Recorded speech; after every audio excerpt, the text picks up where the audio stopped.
Folks, Erick Stakelbeck here. Welcome to the Watchman Newscast live stream. We're wrapping up a very busy week here today with some numbers, I think, folks, as we kick off here in regards to what's happening in Israel's north right now. 75, count them, 75 rockets launched from Hezbollah at Israel over the past 24 hours alone. We're seeing a major intensification to Israel's north. You could say that obviously since October 8th, the day after the October 7th massacre, when the north went alight thanks to Hezbollah, which, again, Hezbollah started this. Israel did not raise a hand against Hezbollah. On October 8th, key point, Hezbollah began firing rockets and missiles and drones at Israel.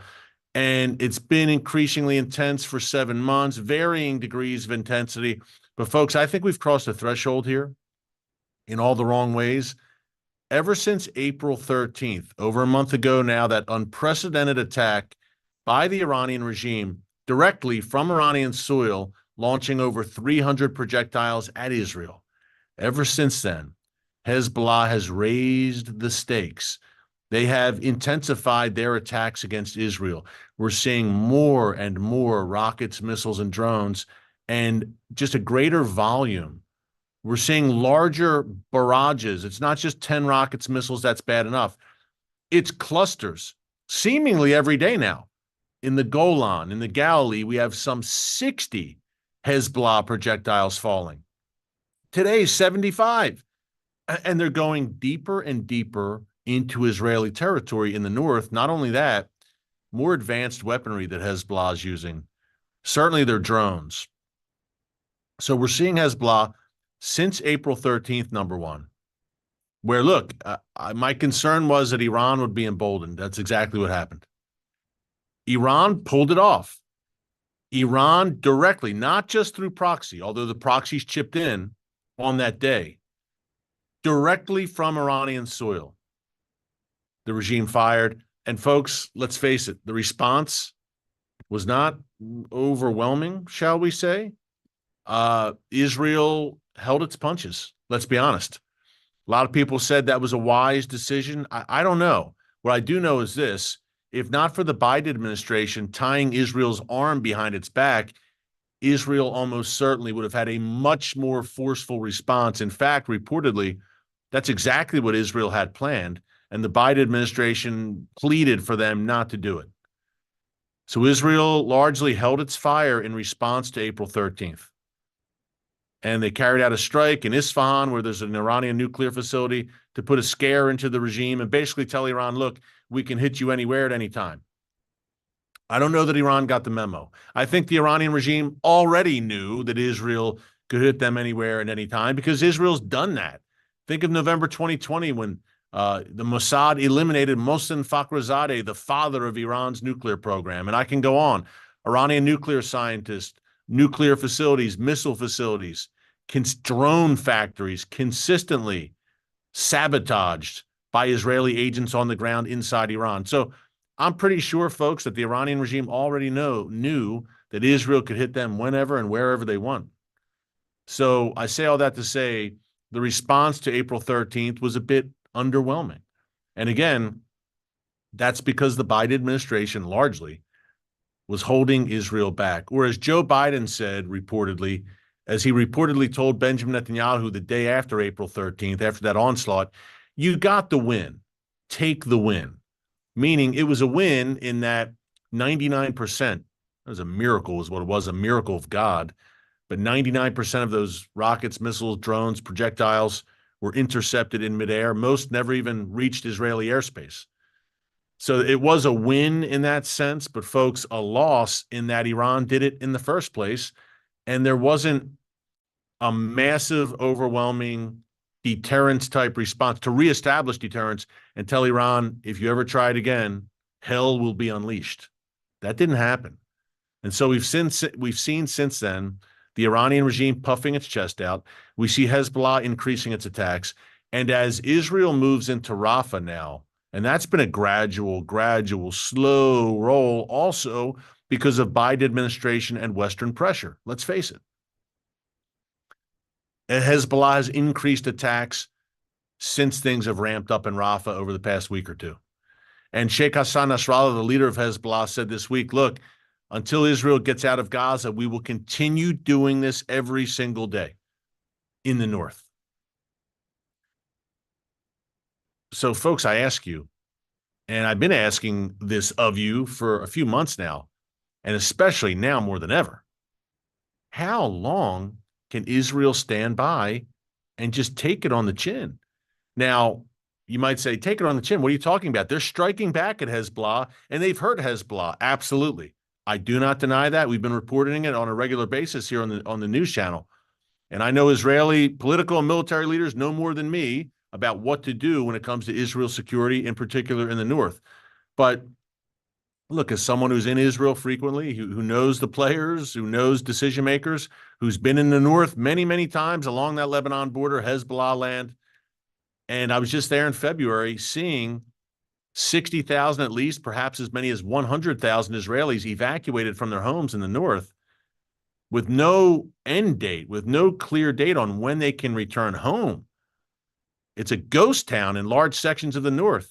I don't know how the nation survives if two large areas, much of the south around the Gaza border and to the north around the Lebanon border, are just ghost towns where there's no essentially economic production. Long term, that's disastrous. So what I'm asking you is this: taking on the chin is probably not the right way to say it, because again, the IDF has hurt Hezbollah and hurt them badly. But man, let's rephrase it. How long can Israel go on? Can the IDF go on without an overwhelming response against Hezbollah that puts an end to it? There needs to be an end put to it. Where it stops, where the rockets, the missiles, the drones every day, it stops. And the residents of the north can return home. How long can Israel put that off?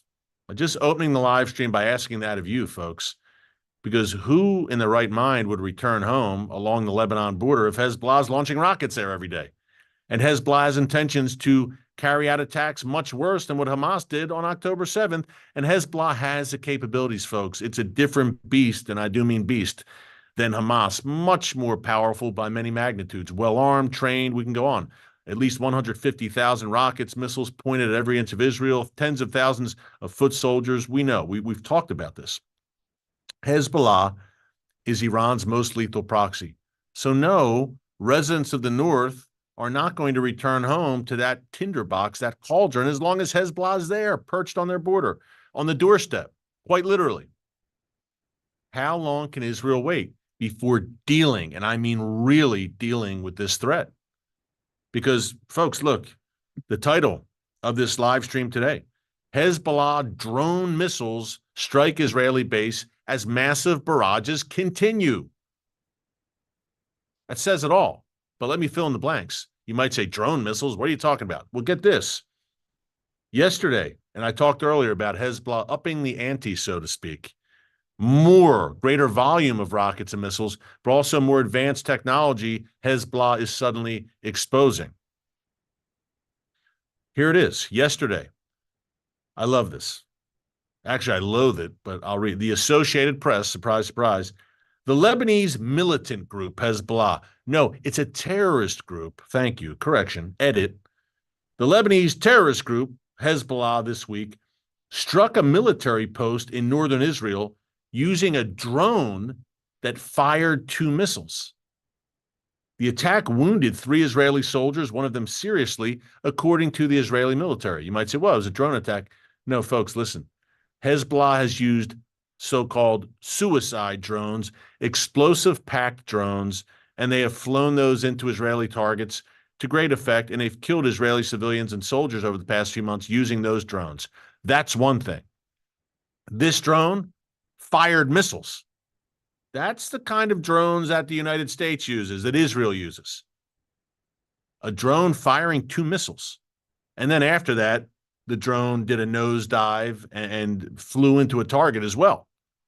But the missile component to this, the fact that Hezbollah has drones firing missiles, is a big step up for them, and for really any terror group. And this shouldn't be a shock, really, because the Iranian regime, which is Hezbollah's patron, funds, arms, supports, trains Hezbollah. Hezbollah does not exist without Iran. Hezbollah is an arm. Southern Lebanon is an arm. Call it Western Iran, because that's what it is. It's an arm of the Iranian regime. But Iran fancies itself, as we've discussed here in the newscast, as a drone superpower. They're rolling drones off the assembly lines in Iran. They're sharing that technology, not only with proxies like Hezbollah, Hamas, and the Houthis, but with Russia.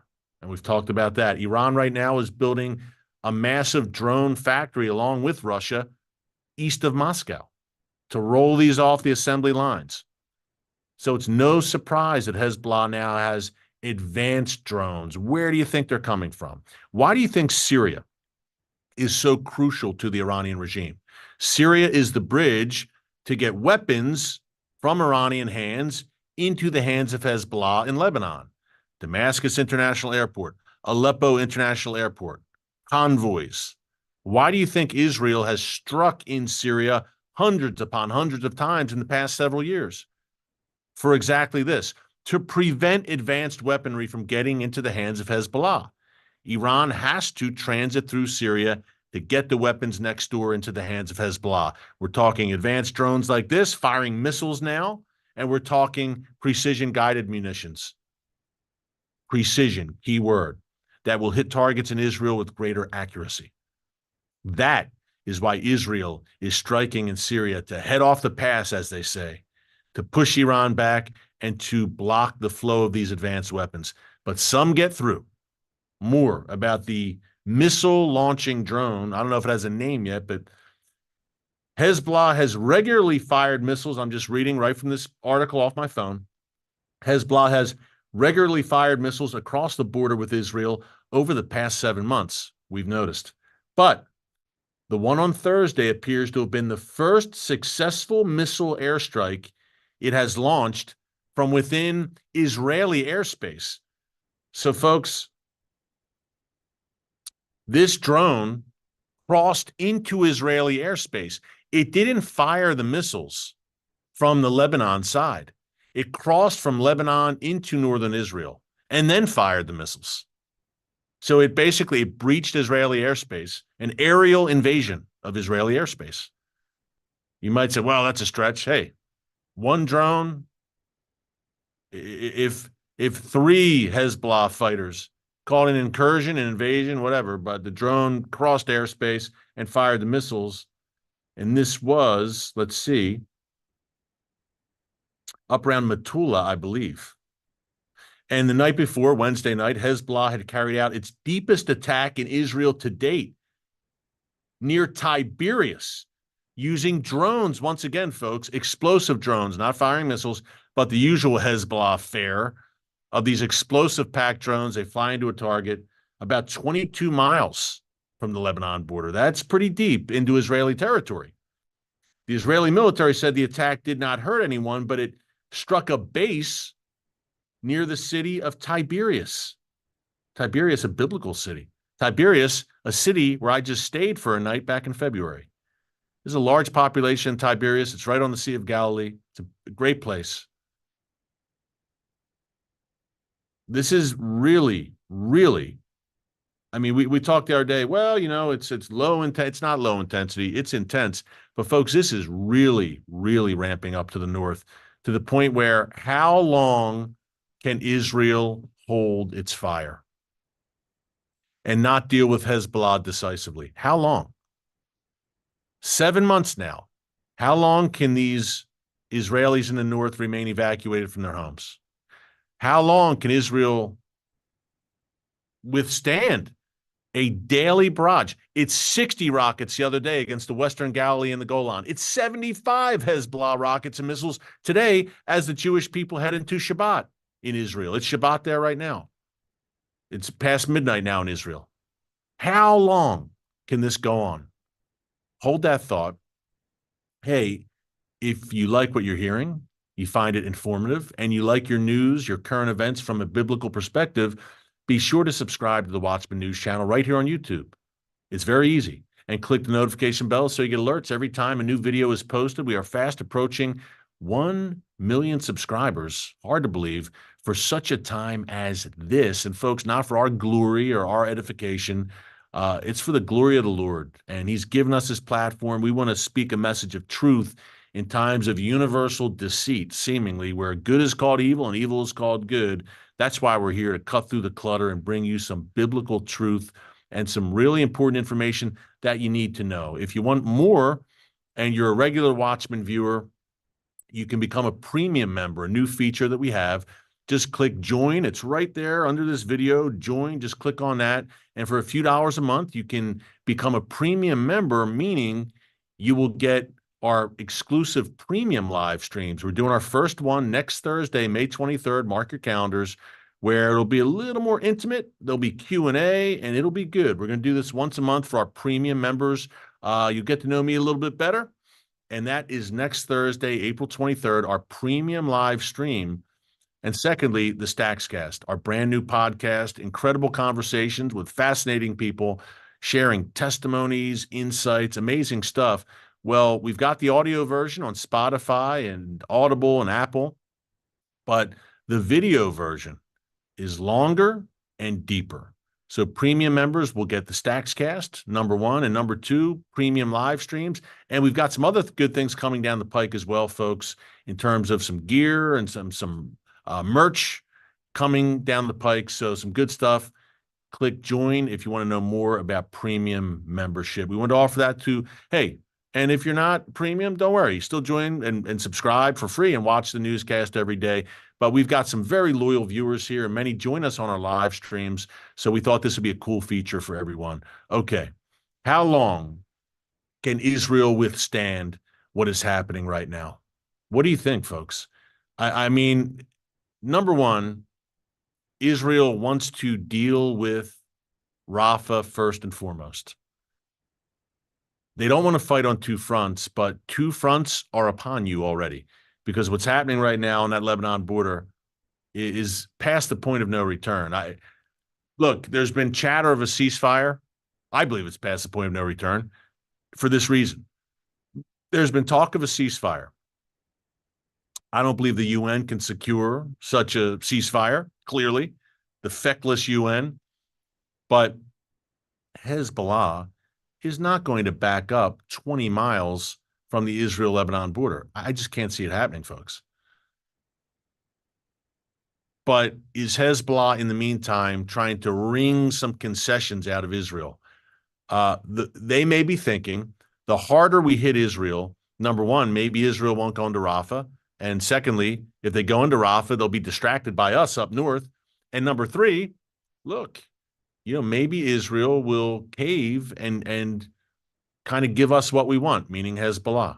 And what do they want? They certainly don't want to be backed up 20 miles from the Israel-Lebanon border when they've expended so much blood, treasure, and capital over the years in establishing a beachhead on that very border. I just can't see Israel agreeing to a ceasefire with Hezbollah that leaves Hezbollah essentially intact, folks. Yeah, they've lost over 300 fighters since October 8th. They've taken some heavy hits. We reported the other day, another Hezbollah field commander was killed by the IDF. There's been several instances like that, no doubt. But every time they get hit, they're hitting back hard. Field commander killed on Thursday. They respond with 75 rockets and missiles. They are essentially intact. They've taken lumps, but not like Hamas has in Gaza. I can't see a scenario in which Israel agrees to a ceasefire and essentially leaves Hezbollah intact. If Hezbollah, who would return to their homes in the north? Would you? To a place like Metula, which is a beautiful place where I've spent a lot of time, but which is being bombarded every day by Hezbollah. Okay, you get a ceasefire with Hezbollah. It's kicking the can down the road, folks. Can you really trust Hezbollah to observe the ceasefire? What if their Iranian masters say go? Now's the time.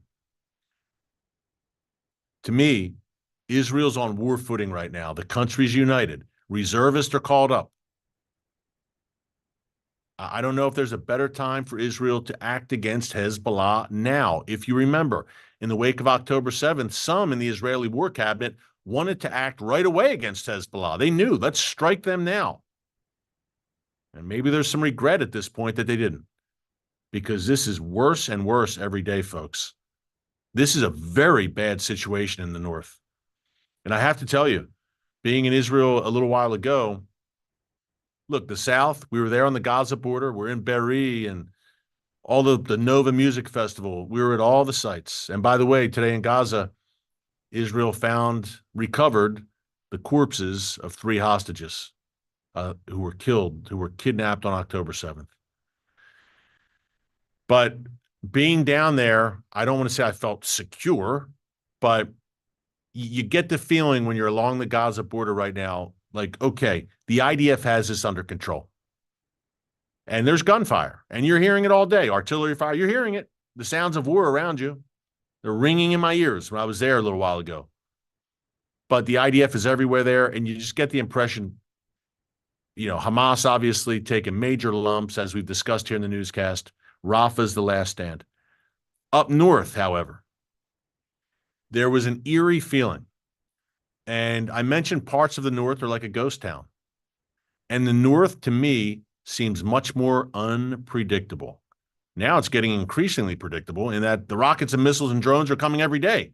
But it's unpredictable in terms of what kind of weaponry is coming in. We talked about these drones now launching missiles from Hezbollah. But in Gaza, the rocket fire, there's some still sporadic outbursts from Gaza, but nothing like it was, obviously. Israel has really done damage there. But Hezbollah, again, hey, they've launched thousands of rockets and missiles since October 8th alone. It's a volatile situation to the north. Not that it's a picnic in the south, like I said, don't get me wrong. But you get the sense in the south, Israel's really got this under control, and they need to go into Rafah. And the longer, though, Israel delays and pulls troops out, Hamas is reconstituting itself and reoccupying parts of Gaza in northern Gaza, central Gaza, that the IDF already dealt with months ago. So that's a problem.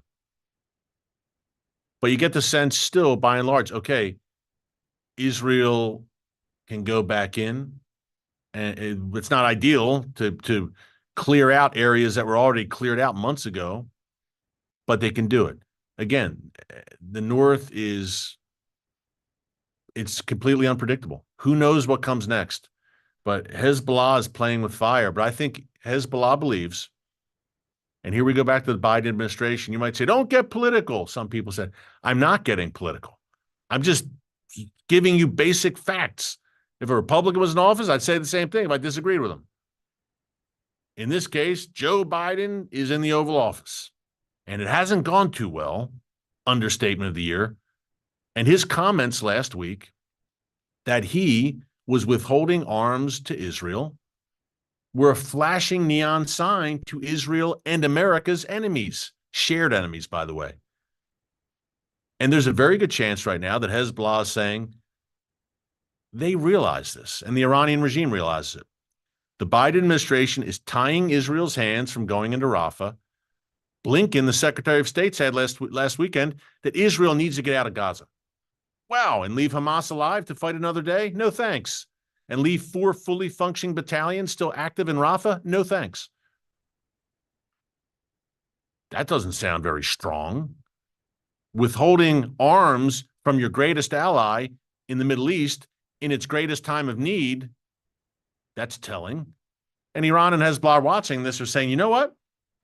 We could strike Israel harder and harder, and it seems that the United States won't do a darn thing. Now is the time to act, they may be saying. They're emboldened, as I said they would be the day Joe Biden made those comments. They're emboldened. And again, although April 13th, 99% intercepted, a miracle, it was emboldening because of the lack of response afterwards. Folks, they're ultimately emboldened because of this, because they know that the Biden administration has Israel over a barrel, so to speak, in that Israel must, in their view, Israel's leaders, listen and consider everything the Biden administration says. Why? Because a great amount of Israel's military hardware, its munitions, comes from the United States. And the Biden administration has the ability to stop weapons shipments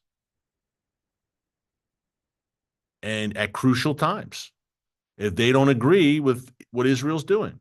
And right now they've made clear they don't agree with what Israel's doing. And I think it's completely insane and wrong, obviously, that the Biden administration feels that way, but this is who they are ideologically. They're hardcore leftists. And many in this administration are hostile to Israel, including especially the State Department. Israel got itself into a problem here, folks, and I think Israelis will tell you this, in becoming much too reliant on the United States. And I'm a proud American. I love my country. I'm sitting here right now in Texas, and I love America. And I love that America has been a blessing to Israel, and I thank God that it has, because if the United States had not blessed Israel, we'd be in big trouble.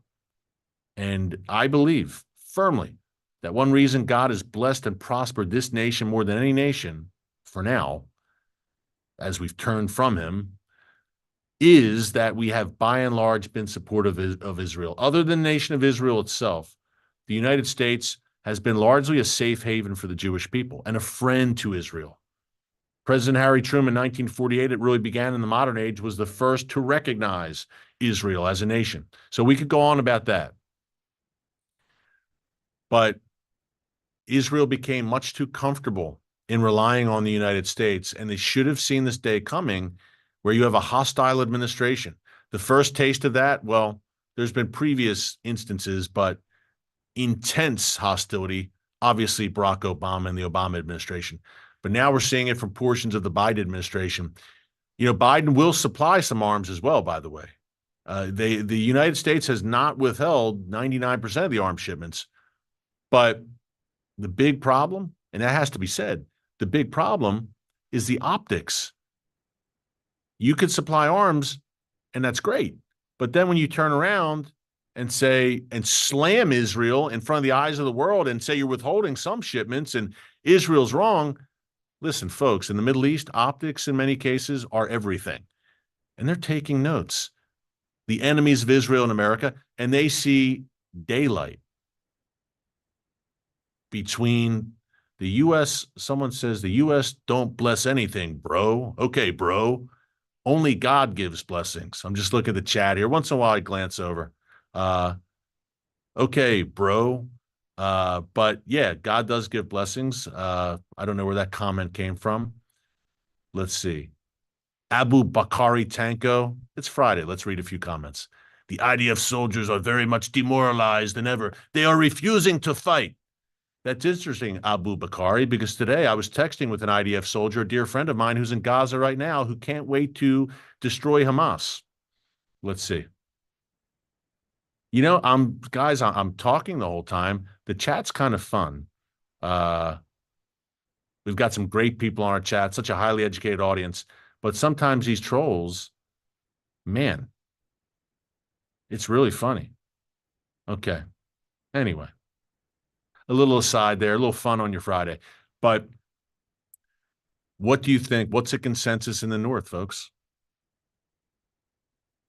The showdown's coming. And by the way, to the South, let's just mention before we go, Egypt. You might say, Egypt. Wow, I haven't talked about Egypt in a while. Well, here's the deal. Israel has had this peace treaty with Egypt for over 40 years. And President Sisi of Egypt has been a friend to Israel. There's great military intelligence cooperation between Egypt and Israel, believe me. And they share an enemy in the Muslim Brotherhood, and Hamas is the Palestinian branch of the Muslim Brotherhood. But there's a problem in that the Egyptian population, much of it is very anti-Israel and anti-Semitic. And secondly, we're on the verge here, and this is a big reason that the IDF Egypt is opposing the Rafah operation. Because, folks, there's going to be tunnels leading from Egyptian soil into Rafah. And I'm not so sure Egypt wants that exposed, because that's exactly what we're going to see. So I'm not surprised at Egypt saying, hey, wait a minute, don't go into Rafah. And to the point where Sisi's now saying it may threaten the peace treaty and diplomatic relations between Israel and Egypt. That That would be a nuclear option, no pun intended. But you know what I mean? That would be the ultimate, wow, okay, this is really unraveled. Basically, something similar to what Erdogan in Turkey did a few weeks ago when he cut all trade ties with Israel. Now, Erdogan, we talked about this on the live stream the other day, is saying that Israel plans to invade Turkey once it's done with Gaza. He's off the rails. As I said the other day, I don't think he was ever on the rails, but that's what you have in Turkey. But would Egypt go? I would say in previous years that seems unlikely. Egypt doesn't want to mess that up because, look, if Egypt pulls out and relations with Israel go out the window, then Egypt in previous years might feel some pressure from the United States saying, hey, wait a minute, Egypt, we give you a lot of aid and arms as well. And so Egypt would be hesitant to take that step. But folks, with the current administration in Washington, D.C., anything is on the table and everything in all the worst ways, in that people don't fear this administration.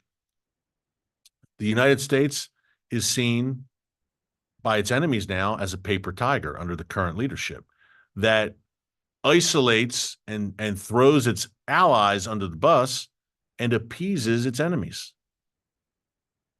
So everyone now is saying, you know what? This is the time to act. Whether it's Russia invading Ukraine, whether it's Hamas invading Israel on October 7th, whether it's Iran launching over 300 projectiles at Israel on April 13th, whether it's China. When will China act against Taiwan? Afghanistan, what happened there really kicked this all off in the summer of 2021, the disastrous withdrawal there, weakness in the eyes of the world. So the world's worst actors, their eyes, folks, are lighting up right now. They're emboldened. They're encouraged. They feel like this is their time. And look, if there's a change in occupant of the White House in November, and they know it's a possibility,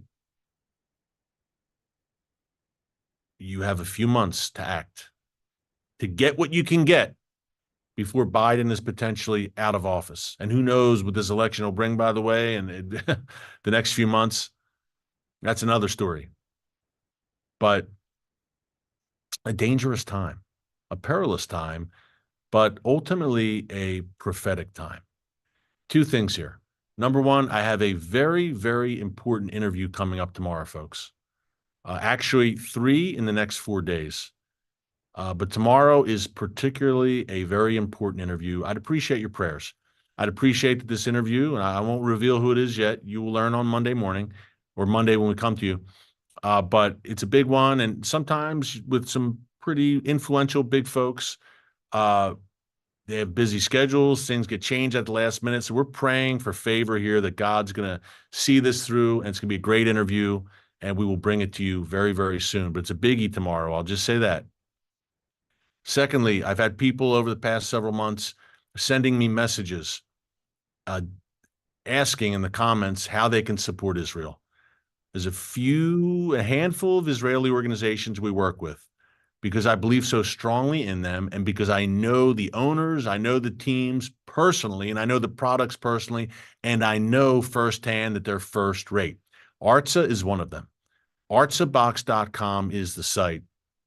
And what an awesome product for our viewers at this particular time when it's so difficult to get to Israel right now. I just had a trip canceled because of the airlines canceling the flights because of security concerns. So it's just a crazy time right now trying to get to Israel. Tourism is at a standstill, obviously. That's where Artza comes in.